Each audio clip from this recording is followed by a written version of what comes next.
Okay, get our sachet out. Make sure you seal the bag back up because this guy is super strong, okay? What we'll do, we'll drop that in there.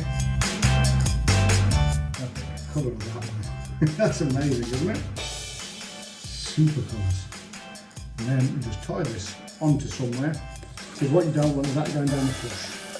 Okay, and you can remove this later on. Once we've done all the testing that we want, you'll probably get 3 or 4 flushes out of each one of these. Because the guy is so strong. Okay, toilet number 3. I think this must be the blue one. That's the first toilet window up there, above that green bush. We think it's going to come out of that pipe there. Let's see. Where's it going to be?